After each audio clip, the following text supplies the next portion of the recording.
Hello, everybody. This is Dr. Annette Feravich. Thank you for joining me in the reading room. We are getting close to finishing up our sign of the Beaver. I just want to say to Autumn and to Monica that if you think you're going to get away with anyone who's imitating me and that you're going to get away with saying it is me, you already know. You know exactly when it's me and when it's not me. And anybody ordering some sweet drink and then acting like they have sugar problems ain't me. And you know it, you liars. And you know it, you liars. Monica, if you're in there, fuck you. Autumn, I already know you're in the mix. I already know you are. Anybody else in the mix that's doing this and think you've got some excuse for doing it? To me? You're doing it to a teacher. You're doing it to a mother. You're doing it to your family. You're doing it to a woman who stands up for what is right. You're doing it to somebody who taught students character education. And you're lying to yourself and everybody else. Read the little 5th grade books and get yourself a piece of moral fiber. Chapter 19. Grandmother, say you come to village. Grandmother, say you come to village today, a teen announced 2 days later. That's kind of her, Matt answered, but my hand is just about healed. It doesn't need any more medicine. Not for medicine. Matt waited uncertainly. My grandmother very surprised white boy go long way for Indian dog, a teen explained. She say you welcome. So once again, Matt crossed the river into the Indian stockade. This time, though the dogs barked at him and children stared and giggled, he did not feel so much like a stranger. Sackness held out a hand of welcome. A teen's grandmother did not exactly smile, but her thin lips were less grim. Behind her, a teen's sister smiled but did not speak. The old woman dipped a clamshell ladle into a kettle and filled 3 bowls with a stew of fish and corn, then drew back while a teen and Sackness and Matt ate their meal in silence. Neither she nor Marie ate till the men were finished. Good women. After the meal, a teen did not hurry him away. He rather grandly played host and led Matt about the village. He was amused when Matt kept stopping every few feet to watch what the women were doing. Matt was filled with curiosity. He knew well enough that a teen was scornful of the squaw work the white boy had to do, but a teen didn't have to worry about what he was going to eat next day. There were so many things Matt wanted to learn. He observed carefully as 2 women pounded dried kernels of corn between 2 rounded stones, catching the coarse flour on a strip of birch bark. He marked how they spread berries on bark so that the sun dried them hard as pebbles. He admired the baskets made of a single strip of birch bark. He bent and fastened at the corners. Made of a single strip of birch bark, bent and fastened at the corners so tightly that water could be boiled inside. I must remember that, he resolved. I could do that myself if I tried. For a time, a teen good-naturedly answered his questions. Finally, he grew impatient of squaw work. He led Matt toward a cluster of boys who squatted in a circle in the dirt pathway, absorbed in some noisy game. The boys widened their ring to make room for 2 more, and Matt crouched awkwardly on his heels to watch them. One after the other, they were shaking 6 smooth bone discs in a wooden bowl and tossing them out into the ground. Each disc was marked on one side with a band of red paint. When each boy had had a turn, the one who had thrown the most discs to land painted side up was proclaimed the winner. And with much gloating, he collected from each of the others a number of small sticks. Then they handed the bowl to Matt. His luck was good. 5 of the discs showed red bands, and with laughter and clowning, the others piled up before him on a piled up before him a little heap of sticks. What was so exciting about the simple game, he wondered, to cause so much shouting? The bowl went rapidly round the circle, the sticks kept changing hands, and presently he had the answer. One of the boys had no sticks left to pay. With a mocking groan, he clasped from his arm a wide copper band and tossed it to the winner. So that's it, Matt thought silently. Sooner or later, I'm bound to lose too. And when I do, what will they expect me to forfeit? He did not have long to wait. At his next turn, every one of the discs landed blank side up. Ruefully, he handed over the last of the sticks he had won. There was a gleeful shout, and then he waited. What do I have? He thought desperately. Nothing in his pocket but a jackknife, and his very life depended upon that knife. Then the boy nearest him reached over and jerked roughly at the sleeve of his shirt. Matt pretended not to understand, and the boy tugged harder. Two of the others got to their feet, plainly ready to tear the shirt from his back. A teen made no move to help him. Grimly, he pulled the shirt over his head and tossed it to the winner. It served him right, he supposed. His father had always forbidden him to gamble, but what was he going to do without that shirt? It was the only one he had. Now a teen put an end to the game. He leaped to his feet and produced from nowhere a soft ball made of deerskin. Instantly, the others raced off in all directions and came back carrying thin sticks. One of these was thrust at Matt. It was a curious sort of bat, light and flexible, with a wide, flat curve at the tip. Forgetting his humiliation, Matt suddenly grinned. With a bat in his hand, he could hold his own with any Indian. The boys back in Quincy could have told them that. Eagerly, he joined in a scramble of choosing sides, but never had he played a game like this, so fast and merciless. The ball could not be touched by hand or foot. It was kept flying through the air by the sticks alone. If it fell to the ground, some player scooped it up with the tip of his bat and sent it spinning again. The Indian boys were bewilderingly quick and skillful, and they wielded their bats with no heed for each other's heads, and certainly not for Matt's. It sounds like lacrosse. It was no accident, he knew, when an elbow jabbed suddenly into his right eye. These boys were putting him to the test. Ignoring the blows that fell on his head and shoulders, Matt swung grimly at the whirling ball, missing it over and over, but sometimes feeling the satisfying thwack of the bat against leather. He was thankful now that he had no shirt. If only he could be wearing a breechcloth instead of tight English breeches. But there was no time for worrying about his clothes. Finally, by pure luck, he sent the ball into the hole in the ground that marked the goal. Out of breath and dripping, he grinned as his side generously cheered him and whacked his sore shoulders. Then, with a whoop, they raced all together through the stockade gate down to the river and went leaping like frogs into the water. Sounds like hard work that the men had to do, right? While all the squaws were doing squaw work. Matt floated face down, grateful for the coolness against his burning cheeks. All at once, a brown arm circled his neck and dragged him under. Squirming free, he seized a black head in both hands, and the two boys went down together. They came up gasping and grinning. Suddenly, Matt was enjoying himself. It was almost as good as being back in Quincy again. The sun had reached the tops of the pines, where he went to a teen's cabin to bid the grandmother goodbye.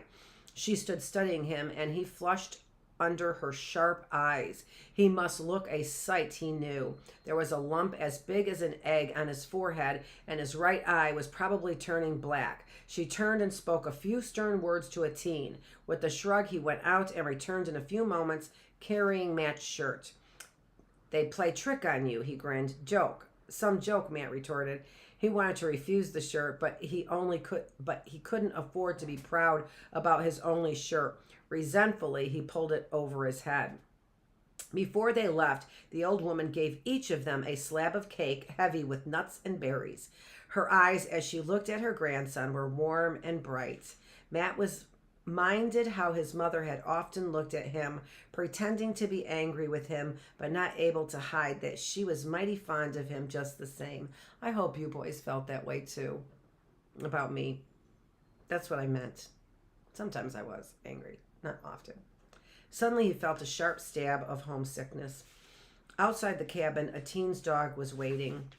He limped after them to the river, and when Matt stepped into the canoe, the dog jumped in after him and settled down only a few inches from Matt's knees. He had never willingly come so close before. A teen noticed and commented, "Dog, remember." Was that possible, Matt wondered? Could a dog caught in a trap, even though he snapped out in pain and fear, sense that someone was trying to help him? Could the dog remember that terrible ordeal at all? You couldn't read a dog's mind, but just possibly a dog could read a white boy's mind. Very slowly, Matt reached down and laid his hand on the dog's back. The dog did not stir or growl. Gently, Matt scratched behind the ragged ear. Gradually, against the bottom of the canoe, the thin tail began to thump in a contented rhythm. At the opposite bank, a teen watched Matt climb out of the canoe, but he did not follow. Apparently, this was as far as he intended to go. As Matt hesitated, he lifted his hand. It occurred to Matt that this might be a compliment. Without saying a word, a teen was acknowledging that Matt could now find his own way through the forest. Returning his wave, Matt set out with a confidence he did not quite feel. It was growing dark. He would have to walk fast or he would not be able to mark the signs along the trail. He was very tired. The bump on his forehead was throbbing. He was sore from head to toe and his eye was almost swollen shut, but to his surprise, deep inside, he felt content. Was it because a teen's dog had finally trusted him? No, more than that changed. He had passed some sort of test. Not by any means with flying colors. He had plenty of bruises to remind him of that. But at least he had not disgraced a teen. He felt satisfied, and for the first time since his father had left him, he did not feel alone in the forest. Aww. Chapter 20. For the next few days, Matt waited eagerly.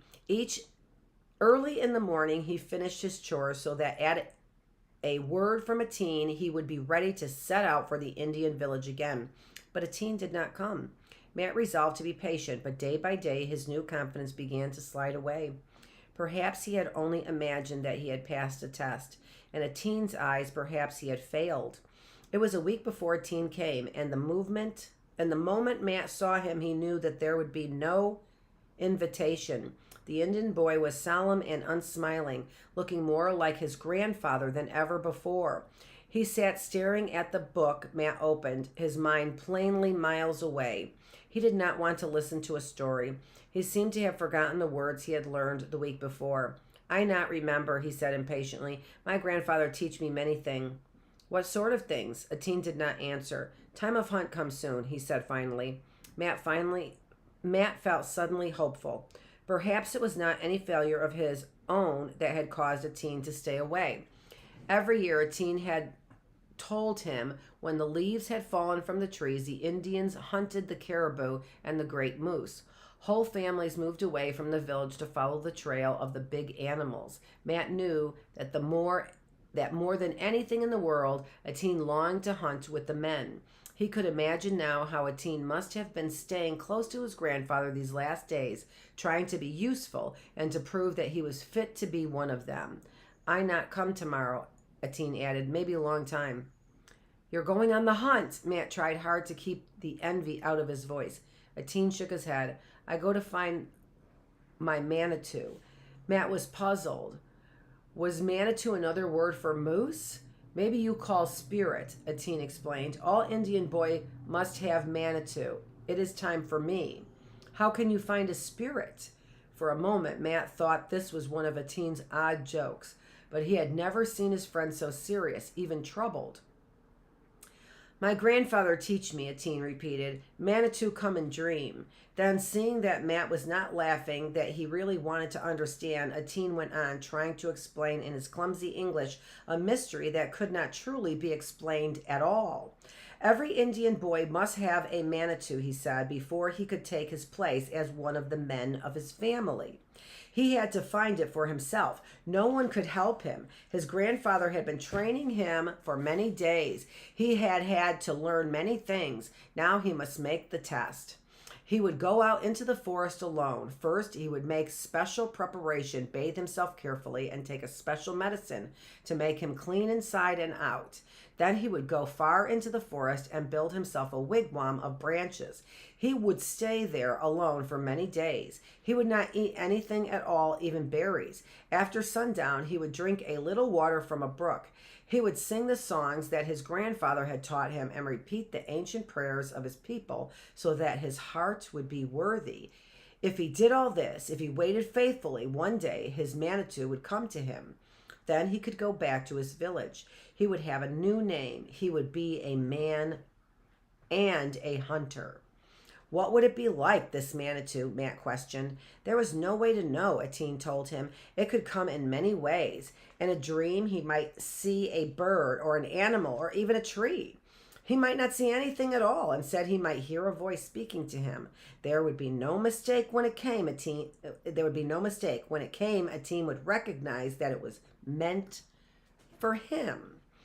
What if the Manitou should not come? Instantly, Matt was ashamed of his question. A dark shadow had crossed Atene's face. There was something in his eyes that Matt had never seen before. Sadness, and more than that, fear.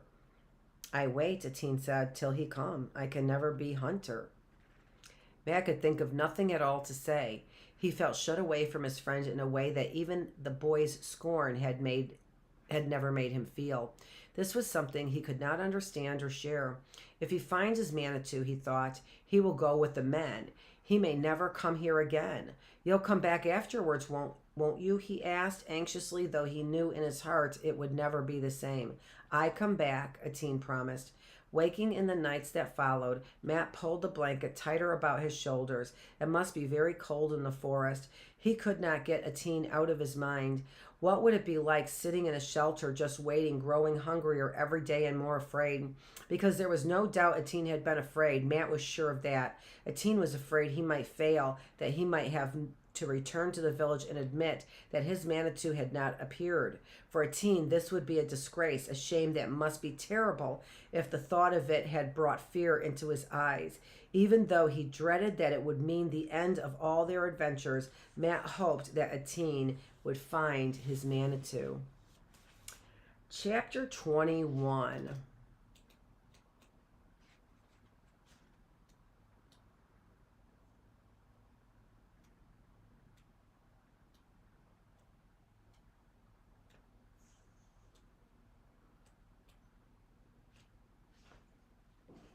I'm going to read one more chapter.